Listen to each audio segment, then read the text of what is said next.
मित्रों, ये high power purchase committee की मीटिंग लगभग महीने में एक बार होती है। तो इस बार चूँकि मार्च एंड था, ये साल का कई बार जब अंतिम महीना होता है तो उसमें कुछ चीज़ें पेंडिंग होती हैं, कुछ के बजट भी पहले तय होते हैं, तो इसलिए ये बैठक बजट सेशन के बाद की गई है।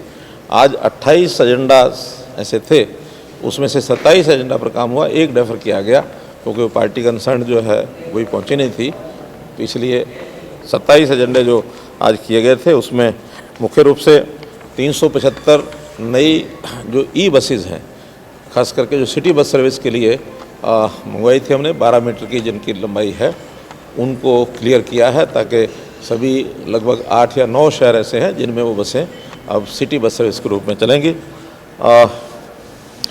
जो शहरों में स्ट्रीट लाइट्स, साथ में अब हमने गांव में भी इस बजट से पास किए हैं, तो स्ट्रीट लाइट्स के रेट कॉन्ट्रैक्ट किए हैं और उसमें 2 पार्टीज़ ऐसी हैं जिनसे 4.5 लाख स्ट्रीट लाइट्स का जो रेट टेंडर है, रेट कॉन्ट्रैक्ट है, ये किया है।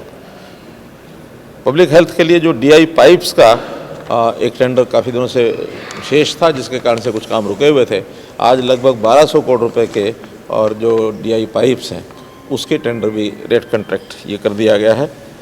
पुलिस को भी राइट कंट्रोल व्हीकल्स इनकी ज़रूरत थी, तो पहले अभी 6 सीटर राइट कंट्रोल जो व्हीकल्स हैं वही पुलिस के पास थे। अब हमने नए 15 सीटर राइट कंट्रोल व्हीकल्स ये प्रोक्योर किए हैं, 41 नए व्हीकल्स ये प्रयोग किए हैं, 41।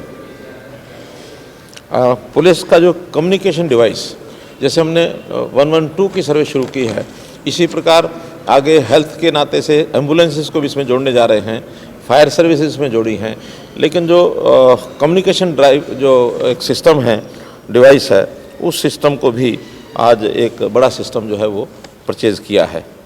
ऐसे कुल मिलाकर 5,412 करोड़ रुपए की आज जो टोटल चाहे परचेज है चाहे रेट कॉन्ट्रैक्ट है वो किए गए हैं और नेगोशिएशन के माध्यम से लगभग 85 करोड़ रुपया इसकी बचत जो है वो की गई है।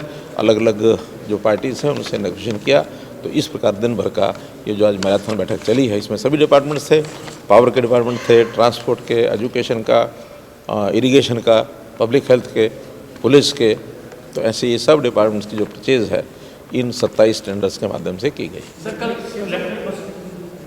375। अब ये पर बस लगभग 60 लाख के आसपास है, तो ये वास्तव में ये जो है रेट कॉन्ट्रैक्ट किया गया है उनका किलोमीटर के हिसाब से, 60 रुपये कुछ पैसे ये किलोमीटर के हिसाब से की गई है, तो दूसरी कंपनी जो है वो उसको चलाएंगी।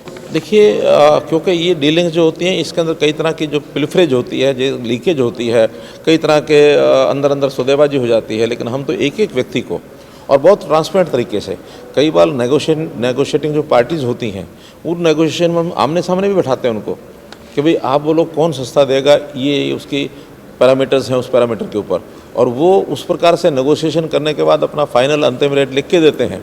उसके बाद हम दूसरे को भी ऑफ़र देते हैं कि इस रेट के ऊपर जो कम से कम रेट है, आपको अगर मैच करना तो मैच करिए, क्वांटिटी बांट देते हैं।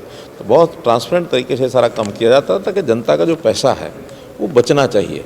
जैसे मैंने बताया, एक टेंडर में एक दिन के इस हाई पावर परचेज कमेटी में 85 करोड़ रुपये बचाया, और इस प्रकार की अगर 8-10 बैठकें हमारी साल भर में होती हैं तो 1000 करोड़ रुपये अगर हम इसमें मानो इस नेगोशिएशन से बचा पाते हैं तो हमको समय लगाने में दिक्कत नहीं है।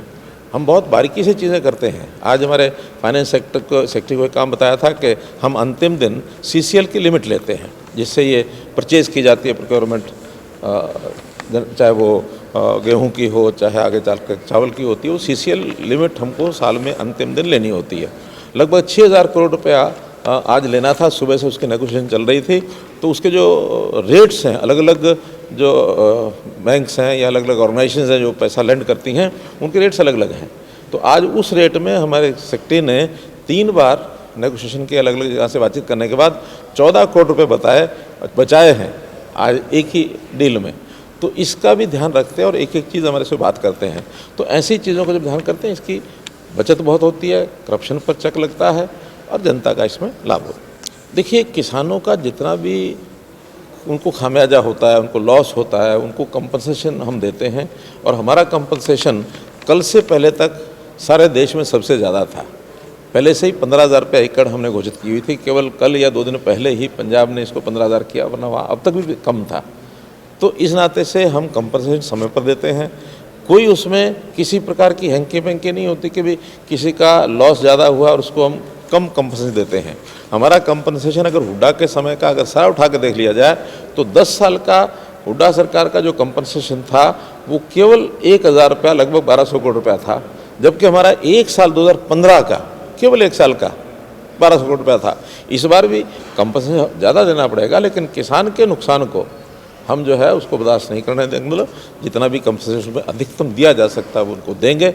अब तो एक सुविधा कंपनीज़ की भी है, जो प्रधानमंत्री फसल बीमा योजना की योजना में जिन लोगों ने बीमा कराया है उनको भी पैसा पर्याप्त मिलता है, कोई कठिनाई उनको ना आए उसके लिए मेरी फसल मेरा ब्यौरा पोर्टल बनाया है कि आपकी फसल कितनी है, कितने एकड़ में है, उसकी जानकारी पहले देते हैं। फिर क्षतिपूर्ति पोर्टल में 72 आवर्स के अंदर जब भी कोई नुकसान होता है उसके अंदर उसको एंटर करते हैं।